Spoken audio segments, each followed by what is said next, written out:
with his pop.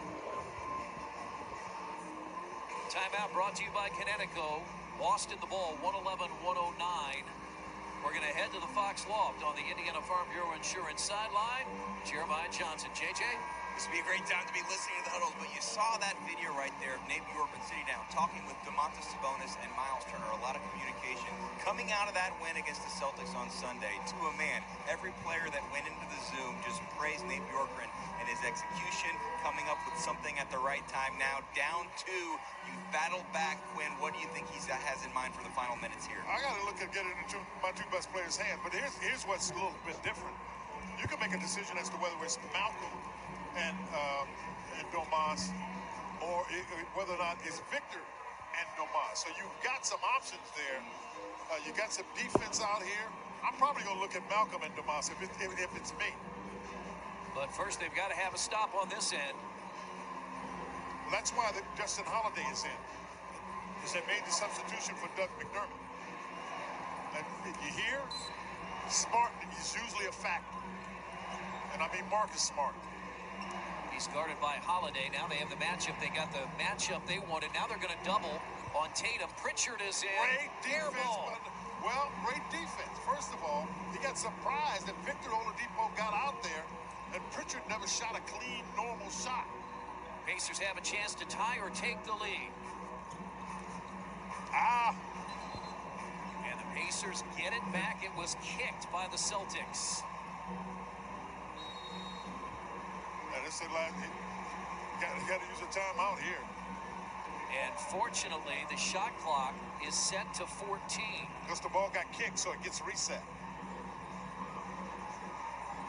So the Pacers trying to tie or take the lead with 30 and 6/10 to play.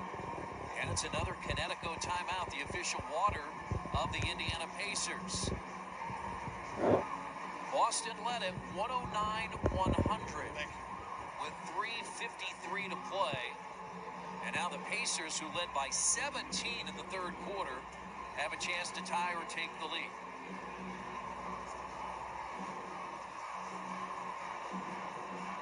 Just the 4th game of the year, but another good one, Quinn. 5 of the last 6 between these two teams in this building, decided by 5 points or less. The Pacers have 2 1-point and a 5-point win. Boston has a 3-point and a 1-point. Yeah, they're always good games. I mean, they're competitive games. Pacers have just 1 timeout remaining. Boston as well has They've 1. got 1 too as well.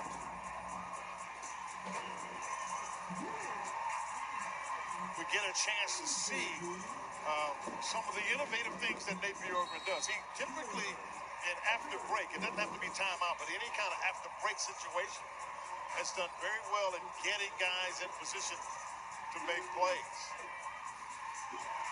He may have his best combination of offensive defensive players out here. Brad Stevens is looking to see what that's like. T.J. Warren fouled out. Justin Holiday is in. And they go to Sabonis.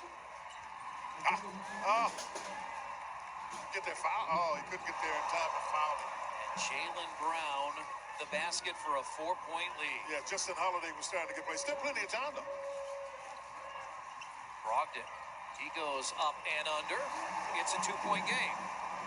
And if I'm the Pacers, I'm looking to get my hands on Thompson.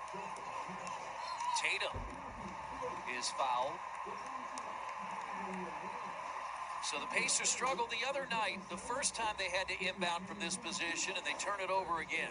This is the same place that he also got the play that they scored on, Chris. But here, watch, he misdribbles the ball because there's a miscommunication. Because right there, sometimes Justin Holiday's not in there all the time. You normally get in the hands, the ball right in the hands of Brogdon and Oladipo, but they were doing a handoff, and it didn't work. 25 for Tatum. He's got his second double-double of the year, back-to-back. In fact, he has 11 more rebounds tonight. Tristan Thompson has a double-double, but importantly, Boston now with a 2-possession lead at 115-111. Plenty of time, though. Because you get a good shot, and then the next thing you have to do after that is try to get a steal, and then if necessary, you foul, and you make it a foul game. 14.8, final timeout by the Pacers. It's a Connecticut timeout. Indiana 3 times 4-0 in franchise history, trying to make it for a 4th time. And a big night win from Victor Oladipo, 24 points, 6 rebounds, 6 assists. I know what the numbers say, and the numbers are fine. And you know how I am about numbers. What I'm watching is how lively he is. I mean, look at him change directions and pop right up. That's what made him unique, was his ability to do that, because he's undersized as a scoring guard, but he's seemingly gotten his legs back under him, feeling confident, and that's the Victor Oladipo the Pacers are going to need in order to be effective, not only through the course of the season, but as you go into the playoffs. And I know it's early to be talking playoffs, but you need a guy on the floor that can make plays when the play breaks down late in the shot clock, and Victor's showing some early signs of that here tonight. 42 times last year, the Pacers led in a game by as many as 10. They lost just 5. They have the 17-point lead tonight. Both teams are better than 50% from the field again. Pacers at 51.8, the Celtics at 50. Celtics shooting almost 41% from the three-point line, though, right? And some big ones. Holiday inbounds again, deep in the backcourt. Oladipo. Near the screen. He tried for a 3 and he threw it away, and that's probably going to do it. Well, what he was trying to do is he went up and he was going to throw it to Sabonis, and he threw it too hard. But you got to remember, there haven't been a lot of playing in these situations for Victor. Yeah, he just throws the pass too hard. I mean, he goes up, and Sabonis is looking for it immediately.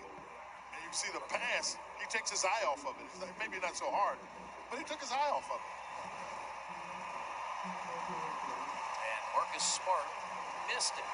But the Pacers have no timeouts. And they're down 4.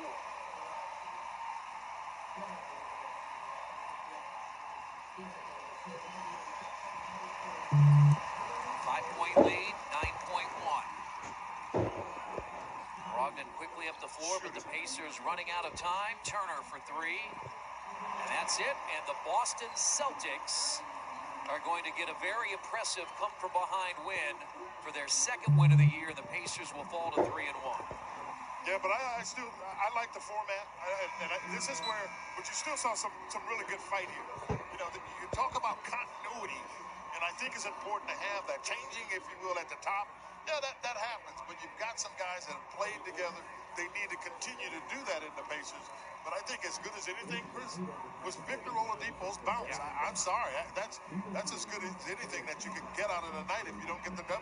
Celtics outscore the Pacers 33-17 in the 4th. And they come from behind to even this 2-game series at 1 apiece. Pacers and the Cavaliers on Thursday, 2:30 pregame, 3 o'clock start.